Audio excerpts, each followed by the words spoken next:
Hello everyone, welcome back to Study Hunting. If you are new to this channel, please subscribe. If you are preparing for the Cognizant Technical Assessment 2026, then this video is exactly for you. Many students are confused about what to prepare, which topics are important, and whether they should study Java, Python, C#, SQL, web technologies, or cloud. Because of this confusion, they end up spending time on topics that may not even be part of their assessment. So, in today's video, I am going to explain the complete preparation roadmap in a very simple way. We'll discuss the complete assessment pattern, the 3 skills cluster, coding preparation, SQL preparation, web technologies, cloud fundamentals, MCQ preparation, and finally I'll share a preparation strategy that can help you to prepare more efficiently. This roadmap is based on the assessment details shown in this presentation. So watch this video till the end, and because every slide contains important information. Now let's begin with the assessment pattern. Let's first understand the structure of the assessment. The Cognizant Technical Assessment is conducted for different skill clusters, but the overall pattern is similar. You will get 120 minutes, which means 2 hours to complete the assessment. Within these 2 hours, you will answer questions from 4 sections. The first section is coding. Here you will solve programming problems based on your assigned programming language. The second is SQL. The section tells your ability to write SQL queries and understand databases. The third section depends on your skill cluster. If you are in Java or C# cluster, you will prepare web technologies, which include HTML, CSS, and JavaScript. If you are in Python, you will prepare cloud fundamentals instead of web technologies. The final section consists of MCQs, where conceptual knowledge is tested.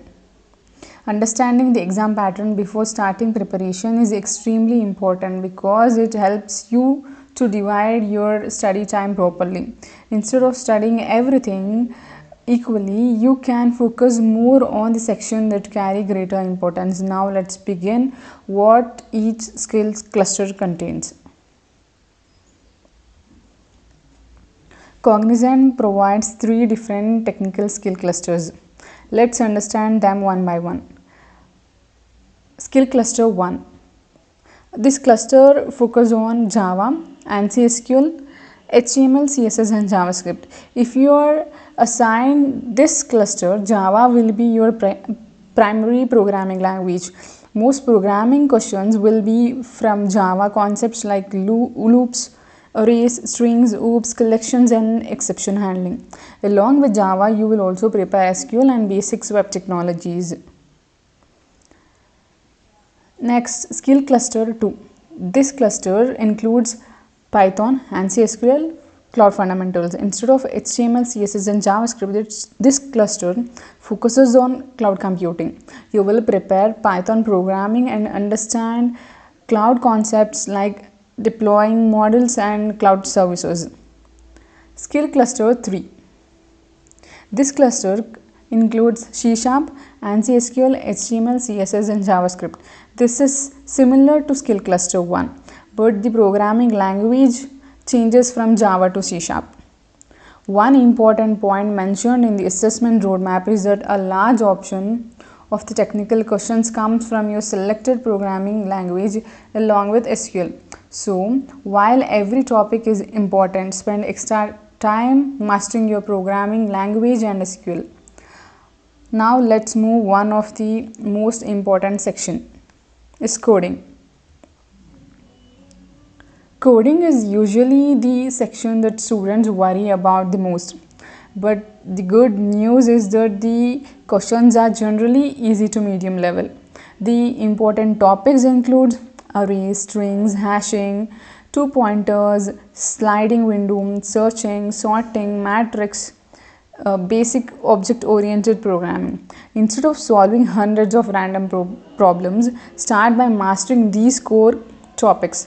For example, if you're comfortable solving arrays and strings questions, you will already cover a large portion of the coding section. While practicing, don't simply memorize the solution. Understand why a particular algorithm works. Try solving the problem yourself before looking at the answer. Also, practice writing clean and readable code. If you are preparing in Java, Python or C Sharp, make sure you know the syntax well, because syntax mistakes can waste valuable time during the assessment. The best strategy is to solve coding problems every day. Even one or two questions really can improve your confidence significantly over time. Practice these in HackerRank. Now let's move to SQL. Many students think SQL is difficult, but it's actually one of the easiest section to score if you practice consistently. The most important topics include select, where, order by, group by, having, inner join, left join, aggregate functions, subqueries, views and indexes. Among all these topics, joins are extremely important. You should clearly understand the difference between inner join and left join. Also practice writing queries involving group by, having and aggregate functions. Don't just read SQL queries. Open any online SQL compiler and write the queries yourself. The more you practice, the faster you will become. Since SQL questions are usually straightforward, strong preparation here can help you to score valuable marks. Now let's discuss the third section. This section depends on your assigned skill cluster.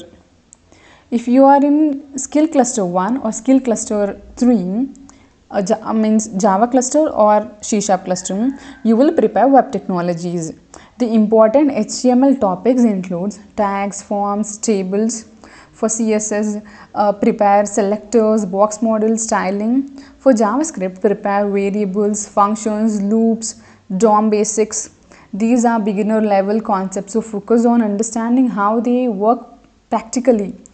If you are in cluster 2, you will prepare cloud fundamentals, which is in Python cluster. Okay, important cloud topics include cloud computing basics, IaaS, PaaS, SaaS, deployment models, virtualization, cloud providers. You don't need deep cloud knowledge. Understanding these basic concepts and their difference is usually sufficient. For example, infrastructures as a service provides a virtual infrastructure. Platforms as a service provides a development platform. Software as a service provides ready-to-use software over the internet. Learning these basics will help you to answer conceptual questions confidently. The last section is MCQ. This section mainly checks your conceptual understanding. The important OOPS concepts include class and object, inheritance, polymorphism, encapsulation, abstraction, exception handling. These topics are asked because they are the foundations of object-oriented programming.